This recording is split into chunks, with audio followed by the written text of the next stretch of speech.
বাবু, কাছে আসো না। বাবু? কিসের বাবু? আমি আপনার থেকে জুনিয়র বলে কি বাবু হয়ে গেলাম?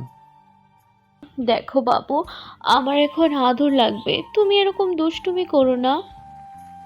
কিন্তু আমি তো আপনাকে স্ত্রী হিসেবে মানি না, তাহলে আদর করব কেন? মানো না, এখন থেকে মেনে নিবে। তাছাড়া আমি না তোমার বউ? তাহলে আপনি করে বলতেছো কেন, তুমি করে বলো। হ্যাঁ, না হয় সেটা ঠিক আছে, কিন্তু আমি তো আপনাকে ভালোবাসতে পারবো না। তাছাড়া আপনার সাথে ভাইয়ার বিয়ে হওয়ার কথা ছিল, তাহলে আপনাকে কি করে মেনে নিব বলেন? বিয়ে হবার কথা ছিল, হয়নি তো। তাছাড়া এমন না যে আমি তোমার ভাইয়ার বউ ছিলাম যার জন্য তুমি আমাকে বিয়ে করতে পারবে না কিংবা স্ত্রীর অধিকার দিতে পারবে না। আমি তো স্ত্রীর অধিকার চাইনি, তোমাকে আদর করতে বলেছি। তুমি আমাকে ভালোবাসবে কিনা বলো, আদর করবে কিনা বলো। না না, আমি ছোট মানুষ, এত উল্টাপাল্টা কাজ আমার দ্বারা হবে না। আর আমি এসব কিছু বুঝি না, আপনি সেটা খুব ভালো করেই জানেন। দেখো, তুমি কি বোঝো না বোঝো সেটা আমার খুব ভালো করে জানা আছে। আর তুমি কতটা রোমান্টিক, কতটা দুষ্টু, আমার সেটা খুব ভালো করে জানা আছে। আর বউকে কি করে আদর করতে হয় সেটা তুমি খুব ভালো করে জানো। তাহলে এত ন্যাকা সাজার কিছু নেই। তোমাকে যেটা বলছি তুমি সেটা করো। আর যদি একটা কথা বাড়িয়েছো না, তাহলে আমার থেকে খারাপ আর কেউ হবে না। আপনি কিন্তু আমার উপর গুন্ডামি করছেন, আমার উপর রাগ অভিমান দেখাচ্ছেন। আপনি বিয়ের আগে কিন্তু বলেছিলেন যে আপনাকে বিয়ে করলে অন্তত, আর যাই হোক, আপনি কার উপর রাগ অভিমান করবেন না, আর এখন সেটাই করতেছেন। এটাই তো তোমার ভাইয়াকে বলেছিলাম, আর তোমার ভাইয়া তো এরকম রাগ অভিমান দেখাতো, যার জন্য আমি বলেছিলাম যে তোমার ভাইয়া যদি আমাকে বিয়ে করে অন্তত তার ওপর রাগ অভিমান করব না। কিন্তু কুত্তাটা কি করলো দেখো, বিয়ের আগে এরকম করে পালিয়ে গেল। আর পালিয়ে তো যায় মেয়েরা, তাহলে ও ছেলে হয়ে কেন পালিয়ে গেল? আর আমাকে বিয়ে করবে না সেটা বলে দিলেই পারতো, তাহলে এরকম করে আমার বিয়েটা হতো। আমার সাথে আগে থাকতেই সবটা ম্যানেজ হয়ে যেত। মানে ভাইয়া চলে গেছে তাতে আপনার কোনো সমস্যা নেই, আপনার খারাপ লাগতেছে না? তাছাড়া আপনি এত সহজে বিষয়টা মেনে নিলেন কি করে? আপনাকে যখন বলা হলো যে আমার সাথে আপনার বিয়ে হবে, তখনই আপনি হুটহাট করে আমাকে মেনে নিলেন। এত সহজে আপনি সবটা কিভাবে ম্যানেজ করে নিলেন কি করে? আমি বুঝতে পারতেছি না যে আপনি এতটা স্বাভাবিক কি করে থাকেন। দেখো, যার কপালে যে নেই সে কখনোই তোমার হবে না। তাছাড়া তুমি খুব ভালো করেই জানো যে আমি তোমার ভাইয়ের মতো কোনো গাধা নই। তোমার ভাইয়া যে একটা গাধার মতো কাজ করেছে সেটা তুমি বুঝতেই পারতেছো। হ্যাঁ, সেটা তো বুঝলাম, কিন্তু আপনি আমার ভাইয়াকে কথা বলতেছেন কেন? আর ভাইয়া যদি ভুল করে তার জন্য আপনি তার কাছে গিয়ে বকা দিন, আমার সামনে আমার ভাইয়াকে বকা দিবেন না। ওরে আমার ভাই পাগল রে, আসছে ভাইয়ের জন্য ভালোবাসা আর দরদ উতলে উঠছে। এতই যদি ভালোবাসা তাহলে ভাইকে বলতে পারোনি যে মেয়েকে পছন্দ করে তার সাথে যেন আগেই পালিয়ে যায় কিংবা আগেই তাকে বিয়ে করে নেয়। তাহলে আমাকে এরকম একটা নাটক করতে হতো না। তোমার ভাইয়াকে কি আমি বলেছিলাম যে আমার সাথে এরকম বিয়ের নাটক করো? শুধু শুধু আমার আব্বু মান সম্মানটা ডোবালো হারামজাদাটা। সেটাও ঠিক, কিন্তু আমরা কি জানতাম নাকি যে ভাইয়া অন্য একটা মেয়ের সাথে রিলেশন আছে, আর বিয়ের 2 দিন আগে তার সাথে পালিয়ে যাবে? তাহলে কি এরকম করে আপনার সাথে আমার বিয়েটা হতো বলেন? তাছাড়া ভাইয়ার জন্যই এরকম একটা বাজে পরিস্থিতির মুখে আমাকে পড়তে হলো। ও যত নষ্টের গোড়া, ওকে একবার হাতের কাছে পাই, দেখেন আমি কি করি। থাক থাক, বীর পুরুষ কি আর কিছু করে দেখাতে হবে না। সামান্য বউকে আদর করতে পারে না, সামান্য বউকে ভালোবাসতে পারে না, সে আবার তার বড় ভাইয়ের সাথে লড়তে যাবে। হয়েছে, এত নাচক আর ঢং বাদ দিয়ে এখন বলো, তোমার ভাইয়া এরকমটা কেন করলো? একটাবার তোমাকে বলতে পারতো যে বিয়ে করবে না কিংবা তার অন্য জায়গায় অ্যাফেয়ার আছে, তাহলে অন্তত আমি বিয়েটা অফ করে দিতাম। আর এক সপ্তাহ আগে বললেও হয়তো আব্বু আম্মু আমার জন্য অন্য কোনো ছেলে খুঁজে বের করতো। কেন? আপনার জন্য আমি পারফেক্ট নই, নাকি আমাকে বিয়ে করাতে আপনার সমস্যা হচ্ছে?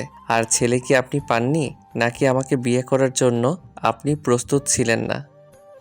হ্যাঁ, আমি তো এটাই বোঝাতে চাইছি যে যার জন্য পারফেক্ট না সে তার লাইফে আসবে না। তুমি আমার জন্য পারফেক্ট ছিলে বলেই তোমাকে বিয়ে করেছি, আর তুমি আমার লাইফে এসেছো। কিন্তু তুমি একটা কথা বলো তো, আমার তো কোনো সমস্যা নেই, তাহলে বিয়ে করার জন্য আমি প্রস্তুত থাকবো না কেন? আমি প্রস্তুত ছিলাম, আর দুদিন আগেই তো জানতে পেরেছিলাম যে তোমার সাথে আমার বিয়ে হচ্ছে। আমি তো তোমাকে বলেছিলাম তুমি যদি বিয়ে করতে চাও তাহলে বলে দিতে পারো। অন্তত তোমার ভাইয়ার মতো কোনো কাজ করো না। তুমি কি বলেছিলে? আব্বু আম্মুর সম্মান বাঁচাতে সবটাই করতে হবে। তাহলে এই সামান্য কাজটুকু কেন করতে পারবে না? কি করব বলুন? আমার ভাইয়ার তো কমন সেন্স নেই। যদি তাই থাকতো তাহলে বিয়ের আগেই অন্তত এই মেয়েটার কথা বাসায় বলতে পারতো। আর আপনার সাথে এরকম বিয়েটাও ঠিক হতো না। আর এরকম করলে পালিয়ে গিয়ে এরকম একটা বিপদেও আমাদের ফেলতো না। তাহলে অন্তত এরকম বাজে পরিস্থিতির মুখে কাউকে পড়তে হতো না। তাহলে সেটাই হয়তো ভালো হতো। কিন্তু সেটা না করে আপনাকে বিয়ে করবে না বলে ওই মেয়েটার সাথে পালিয়ে গেল।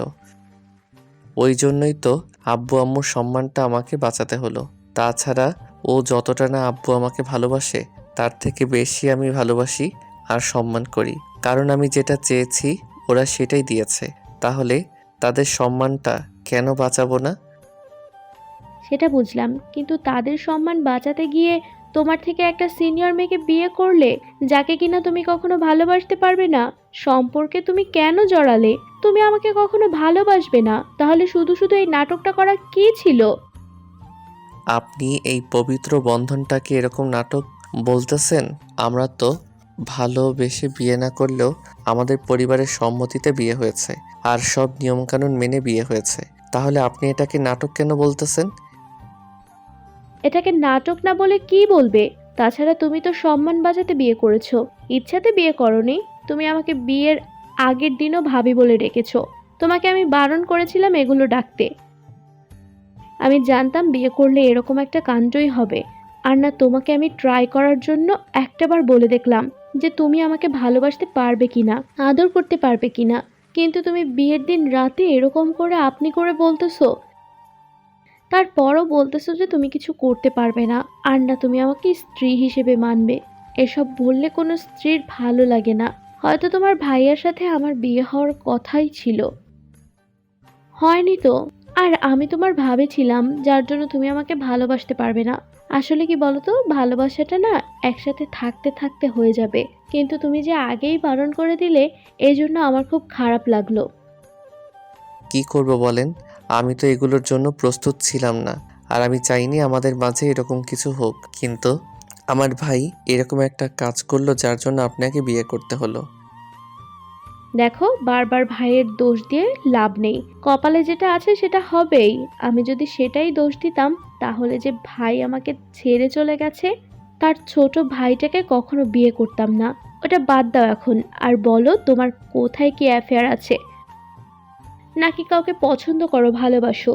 কাউকে তোমার ভাইয়ার মতো, যার জন্য এরকম সম্মান বাঁচাতে বিয়েটা করতে হলো? শুভর কথাতে রাইসার মনে হচ্ছিল ওর কোথায় অ্যাফেয়ার আছে। ওই জন্যেই কিছু না বলে শুধু বিয়েটা করে নিয়েছে সম্মানটা বাঁচানোর জন্যে। আর বিয়ের পর যদি এরকম কোনো অ্যাফেয়ার রাইসা দেখতে পায় তাহলে ওর খারাপ লাগবে আর কষ্ট পাবে। তাই ভেবেছে যদি শুভ ওকে মেনে না নিতে পারে তাহলে এই বাসা ছেড়ে চলে যাবে। তাই ওর প্রতি দুর্বল হওয়ার আগেই এসব জানতে হবে। তারপরে যদি জানতে পারে তখন হয়তো ততদিনে অনেক বেশি ঝামেলা হয়ে যাবে। কারণ একটা মেয়ে কত দিনই তার স্বামীকে ছাড়া দূরে থাকবে? একটা দুইটা দিন হয়তো থাকতে পারবে, কিন্তু একটা সময় তার প্রতি মায়া সৃষ্টি হবে যখন ভাববে পর আর স্বামী ওর ভালোবাসা পাওয়ার অধিকার ওর আছে। তাই রাইসা আগে থেকে বিষয়টা জিজ্ঞেস করলো। শুভের মুখের দিকে রাইসা তাকিয়ে আছে। শুভ বুঝতে পারছে ওর চোখে পানি টলমল করছে, এই বুঝি কান্না করে দিবে। তাই শুভ এগিয়ে এসে রাইসার একটা হাত ধরল। একটা হাত ধরে আর অবাক চোখে ওর দিকে তাকিয়ে রইল শুভ। ওকে নিয়ে গিয়ে বিছানায় বসিয়ে দিতেই রাইসা অবাক হয়ে বলতে লাগলো, যেখানে স্ত্রী হিসেবে মানো না সেখানে তুমি আমাকে টাচ করবে, সেটা ভাবা তো একটা বোকামি আর পাগলামি। তাছাড়া তুমি এত সাহসী হলে কি করে? যেখানে আমাকে এত দূরে থাক, আমার সাথে কথা বলতেই ভয় পাচ্ছিলে, সেখানে এমন করে তুমি আমার হাত ধরলে যে? কেন হাত ধরে কি অন্যায় করে ফেললাম? নাকি আমার আপনার হাত ধরে কোনো অধিকার নেই বলেন? না, তোমার অধিকার থাকবে না কেন? অবশ্যই অধিকার আছে, কিন্তু তুমি তো এমন করে কখনো ভাববে কিংবা এরকম করবে সেটা আমি ভাবতে পারিনি। আর তাছাড়া তুমি যে এরকম কিছু করতে পারো সেটাও আমার ধারণার বাইরে ছিল। আমি তোমাকে শুধু জিজ্ঞেস করছি তোমার কোথাও অ্যাফেয়ার আছে কিনা, কিংবা তুমি কাউকে ভালোবাসো কিনা। আপনার কি মনে হয় আমার কোথাও অ্যাফেয়ার আছে নাকি আমি কাউকে ভালোবাসি বলেন? আমি এত কিছু জানি না। তাছাড়া আমি তো কাউকে কখনো ভালোবাসিনি। আজকে তোমার সঙ্গে আমার বিয়ে হয়েছে, আর আগে কখনো কাউকে ভালোবাসিনি। কিন্তু তোমার ভাইয়ের সাথে বিয়ে হওয়ার পর থেকে ভাবতাম যে তোমার ভাই আমাকে ভালোবেসে নিজের সাথে জড়িয়ে নিবে। কিন্তু তার আগেই তো তোমার ভাই এমন কিছু করলেও হয়তো ভালোবাসতে পারিনি, ভেবেছিলাম যে হয়তো একটা সময় বাসতে পারবো। কিন্তু তার আগেই তো তোমার ভাইয়া এমন একটা কাজ করলো যেটার জন্য প্রস্তুত ছিলাম না। আচ্ছা ঠিক আছে, আমি বলে দিচ্ছি আমার কোনো ফ্যান নেই। কারণ আমি এই ভালোবাসা প্রেম সম্পর্কে অনেক বেশি ভয় পাই। কারণ কেন জানেন? কারণ আমার ভয় লাগে যে যদি আমাকে ছেড়ে কেউ চলে যায় তখন তো আমার অনেক বেশি কষ্ট হবে। তাছাড়া আমি অনেক সম্পর্কে দেখেছি যে এই সম্পর্কগুলো বেশি দিন টেকে না। ওই জন্য ভয়ে কারোর সাথে সম্পর্কে জড়াইনি। ভেবেছিলাম বাসা থেকে যার সাথে বিয়ে দেবে তাকেই বউ হিসেবে মেনে নিব। তাহলে আমাকে ভালোবাসতে পারতেছো না কেন? সামান্য আমাকে একটু ভালোবাসতে তোমার কি এমন সমস্যা বলো? ভয় হয় যদি আমাকে কেউ ছেড়ে চলে যায় তখন তো আমার কষ্ট হবে। আর তাছাড়া আমি কষ্টটা বেশি সহ্য করতে পারি না। কবে কে কাকে ছেড়ে চলে গেছে তাতে তুমি কষ্ট পাইতেছো, ভয় পাইতেছো? কিন্তু আমি তো তোমার বউ হয়ে গেছি, তাহলে তোমাকে ছেড়ে চলে যাব কেন? আর যেখানে সবাই সিনিয়র মেয়েকে পছন্দ করে সেখানে সিনিয়র বউ পেয়ে গেছে। তাহলে তুমি আমাকে একটু ভালোবাসতে পারবে না? নাকি তুমি জানতে পেরেছো আমার মধ্যে এমন কিছু কমতি আছে যেটা তুমি তোমার বউয়ের মধ্যে দেখতে চাও না? সেটা নয়, কিন্তু আপনার সাথে ভাইয়ার বিয়ে হওয়ার কথা ছিল, তার উপর হুটহাট করে আমার সাথে আপনার বিয়েটা হলো। তার জন্য তো আমাকে একটু সময় দিতে হবে, সময় লাগবে তাই না? আর বিশ্বাস জিনিসটা অনেক বড়, তাই সেই বিশ্বাসটা করতে হতো। আমার সময় লাগবে, আপনি তো সেটাও আমাকে করতে সময় দিচ্ছেন না।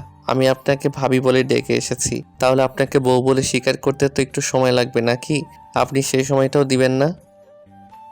শুভর চোখে স্পষ্ট পানি দেখতে পাচ্ছে রাইসা, কারণ ও প্রচণ্ড পরিমাণে ইমোশনাল, তার থেকে ডবল ইমোশনাল রাইসা। তাই শুভের চোখের পানিগুলো মুছে দেওয়ার জন্যে ওর অনেকটা কাছে চলে আসলো। আর রাইসা হুটহাট শুভকে চাপটে জড়িয়ে ধরে কান্না করে দিল আর বলতে লাগলো, আমি এমন একটা বরই চাইছিলাম যে কিনা আমাকে ছাড়া অন্য কাউকে নিয়ে ভাববে না। আমি হয়তো তোমাকে ভালোবাসি কিনা জানি না, আর তুমি আমাকে ভালোবাসতে পারবে কিনা সেটাও জানি না, কিন্তু আমার তোমার ভালোবাসাটা চাই। যে পিচ্চিটা কিনা আমার কথা শুনবে, আমাকে সব সময় নিজের বুকে আগলে রাখবে। আমার গাড়ি বাড়ি টাকা পয়সা কিছুই চাই না, শুধু তোমার ভালোবাসাটা চাই। অন্তত এই ইগনোরটা আমাকে না করলে আমি খুশি হব, কারণ তুমি জানো আমি কতটা ইমোশনাল। আমি কারো অবহেলাটা সহ্য করতে পারি না। ছোটবেলা থেকে এমন করে বড় হয়েছি তো, এজন্য তাই প্লিজ আমাকে কখনো ইগনোর করো না। তুমি সময় নাও, আমি শুধু তোমার বুকে মাথা রেখে একটু শান্তিতে ঘুমাতে চাই। কারণ ছোটবেলা থেকে এটাই ভেবে এসেছি রিলেশন নামক মায়ায় জড়ালে হয়তো কষ্ট পেতে হয়। কিন্তু আমার তো পবিত্র বন্ধনে আবদ্ধ হয়েছি, তাই না বলো? আর এমন না যে তুমি আমাকে ভাবি হিসেবে পেয়েছিলে তারপর বিয়ে করেছো। তুমি তো আমাকে একদম নিজের বউ করে পেয়েছো। আর তুমি জানো তোমার বউটা এখনো ভার্জিন। তাই? তাহলে তো একবার টেক্সট করে দেখতে হয়, কি বলেন? আমি তো জানতাম না যে আমার বউটা এরকম হবে। এই যে বললে ভালোবাসো না, ভালোবাসতে পারবে না, তাহলে টেস্ট করবে কেন? আর তাছাড়া টেস্ট করতে গেলে যদি আমার কষ্ট হয় তখন কি হবে বলো তো? তাই? আচ্ছা তাহলে থাক, দরকার নেই এইগুলোর। যদি যখন ব্যথা না থাকে তখন বলেন, তখন আমি আপনার কাছে আসবো, তখন আপনাকে আদর করব। সেটাই ভালো হবে, তাই না? এই না না, তুমি টেস্ট করে দেখতে পারো।